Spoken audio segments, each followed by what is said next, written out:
একটা ভিন্ন ধরনের চিকেন কাবাবের রেসিপি শেয়ার করব, যে কাবাবে মসুরির ডাল, চিকেন সাথে আলুও ব্যবহার করেছি। খুবই সিম্পল কিছু উপকরণ দিয়ে তৈরি করা, বাট খেতে অসম্ভব মজার হয়ে থাকে। আসসালামু আলাইকুম everyone, welcome back to my channel Mukti's cooking world. তো আজকে করে দেখাবো যে কাবাবটা আপনারা চাইলে মাস জুড়ে সংরক্ষণ করেও খেতে পারবেন। সো আশা করছি আপনাদের কাছে রেসিপি ভালো লাগবে। তো চলুন শুরু করা যাক। আজকের রেসিপির জন্য প্রথমেই নিয়ে নিচ্ছি মেজারমেন্ট কাপের 1 কাপ পরিমাণ মসুরির ডাল, এবং ডালগুলোকে আমি বেশ কয়েকবার পানি বদলে পরিষ্কার করে ধুয়ে নিব। ডাল ধুয়ে নেওয়ার পরে একটা হাঁড়িতে নিয়ে নিচ্ছি। এবার এর মধ্যে অ্যাড করে দিচ্ছি 250 গ্রাম পরিমাণ চিকেন ব্রেস্ট। দিয়ে দিচ্ছি 3টা ছোট সাইজের আলু।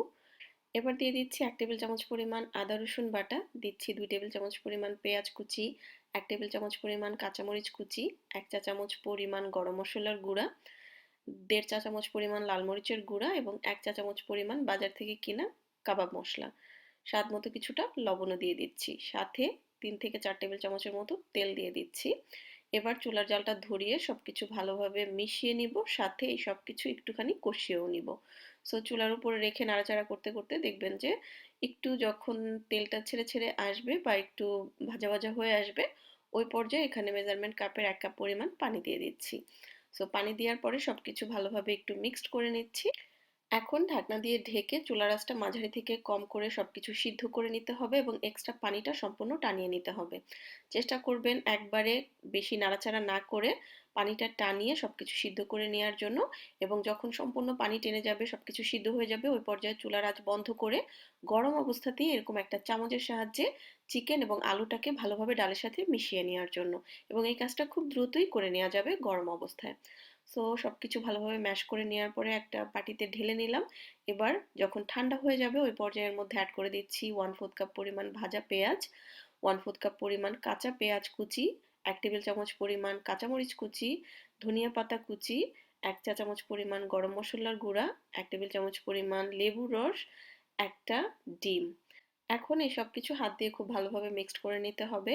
এবং কাবাব বানানোর সময় চিকেনের যে মিশ্রণটা, সেটা অবশ্যই একটু টাইট করে চুলা থেকে নামাবেন।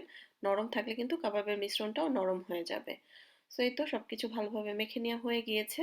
এবার কাবাবের শেপ দেওয়ার পালা। আমি আসলে নর্মাল যেভাবে গোলাকার কাবাবের শেপ হয় সেভাবেই দিচ্ছি, বাট আপনারা চাইলে নিজের পছন্দ মতো চেঞ্জ করে দিতে পারবেন। সো এই তো আমার সবগুলো কাবাব বানিয়ে নেওয়া হয়ে গিয়েছে। এবার এই কাবাবগুলো আমি ব্রেড ক্রামে করিয়ে নেব। এর জন্য একটা ডিম ফেটিয়ে রেখেছিলাম।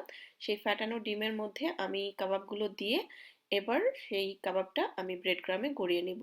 আর যারা কাবাবগুলো ফ্রোজেন করতে চাচ্ছেন, তারা এই পর্যায়ে কাবাবগুলো ডিপ ফ্রিজে ফ্রোজেন করে রাখতে পারবেন 1 মাসের জন্য। সো ফ্রোজেন যারা করবেন তারা এই পর্যায়ে ফ্রোজেন করে রাখতে পারবেন। সো আমি যেহেতু ফ্রোজেন করছি না, এবার কাবাব ভেজে নিব। কাবাব ভাজার জন্য তেলটা ভালোভাবে গরম করে নিয়ে মাঝারি আঁচে কাবাবগুলো ভেজে নিতে হবে। আর একবারে গাদাগাদি করে ভাজতে যাবেন না, এবং কাবাবগুলো শক্ত হয়ে যাওয়ার পরেই উল্টিয়ে দিবেন। এতে করে কাবাব ভেঙে যাওয়ার আর ভয় থাকবে না। আর এই সবগুলো টিপস ফলো করে আমি বাকি সবগুলো কাবাব ভেজে নিব।